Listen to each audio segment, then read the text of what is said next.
La Russie et la Chine s'opposent à la décision du Conseil des droits de l'homme sur la Syrie.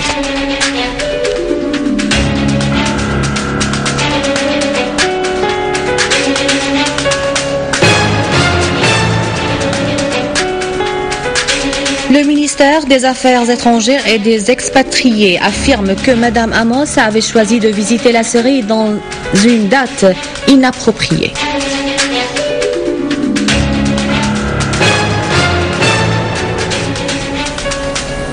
La caméra de la télévision syrienne nous propose des scènes horribles causées par les terroristes à Bab Amr.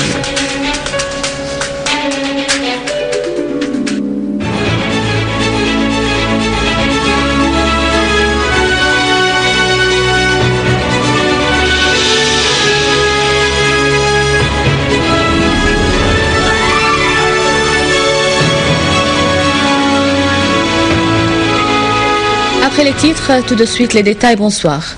La Russie et la Chine ont exprimé leur opposition catégorique à la décision prise au Conseil onusien des droits de l'homme contre la Syrie.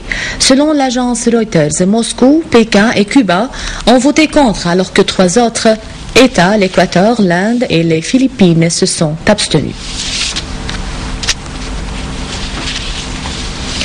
Le chef de la diplomatie russe Sergei Lavrov et son homologue chinois Yang Jiechi ont réaffirmé leur opposition à toute incitation étrangère à des partis en Syrie à atteindre leurs objectifs par la violence. Le ministère russe des Affaires étrangères a indiqué dans un communiqué que Lavrov et Jiechi s'étaient entretenus au téléphone de la conjoncture en Syrie et dans la région. Les deux responsables ont affirmé que les positions des deux pays étaient identiques contre toute incitation directe ou indirecte à des partis en Syrie à recourir à la violence pour réaliser leurs objectifs. Le communiqué ajoute que Moscou et Pékin appellent toutes les parties extérieures soucieuses d'un règlement pacifique de la crise en Syrie à créer des circonstances appropriées pour l'amorce d'un dialogue interne global entre les autorités et l'opposition en Syrie. Et le président chinois Hu Jintao s'est félicité de la profondeur des relations syro-chinoises qui remontent à 50 années, souhaitant aller renforcer davantage.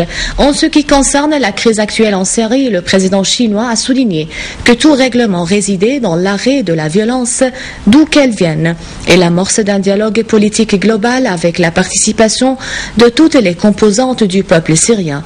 Recevant aujourd'hui les lettres de créance de M. Ahmad Mustafa, nouvel ambassadeur de Syrie auprès de la Chine, le président chinois a exprimé son appréciation du soutien apporté par la Syrie à toutes les causes fondamentales de la Chine, notamment celle de Taïwan et de Tibet.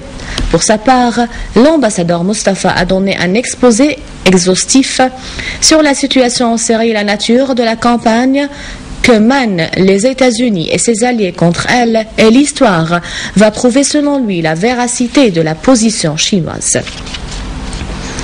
Le porte-parole du ministère des Affaires étrangères et des expatriés a déclaré que le ministère s'était informé avec regret des allégations qui figuraient dans le communiqué de presse publié par la responsable des opérations humanitaires de l'ONU, Valérie Amos, selon lesquelles la Syrie avait refusé de l'accueillir et de coopérer avec sa mission. Le porte-parole a clarifié que le ministère des Affaires étrangères et des expatriés voudrait faire noter qu'il avait accueilli favorablement la visite d'Amos à Damas et manifester sa disposition de discuter avec elle de sa mission afin de se mettre plus tard d'accord sur une date de cette visite qui soit convenable pour les deux côtés. Nous étions étonnés de la voir arriver dans la région et demander de se rendre en Syrie à une date qui ne nous convenait pas, a indiqué le porte-parole.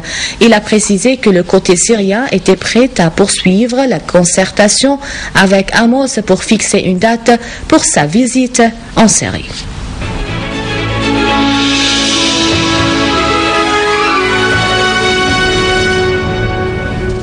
La caméra de la télévision syrienne a pu nous filmer l'état actuel du quartier Bab Amr à Homs en montrant des scènes horribles et de désolation interceptées par la caméra dans plusieurs coins du quartier afin de montrer l'ampleur de désastres laissés par les groupes terroristes armés.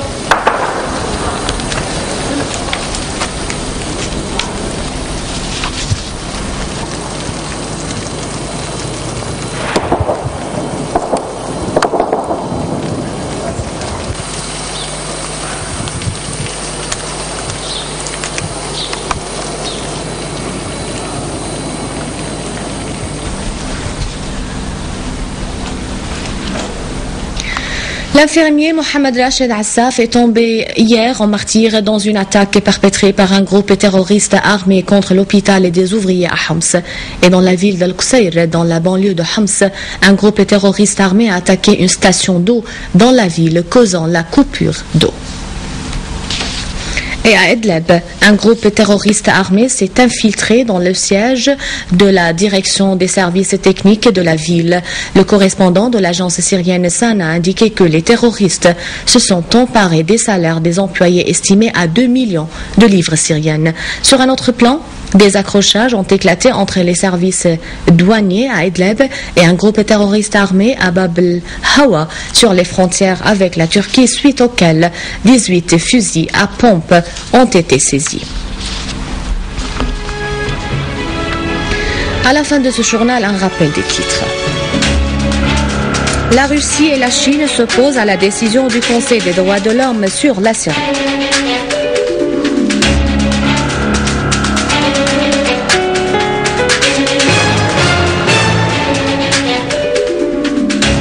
Le ministère des Affaires étrangères et des expatriés affirme que Mme Amos avait choisi de visiter la Syrie à une date inappropriée.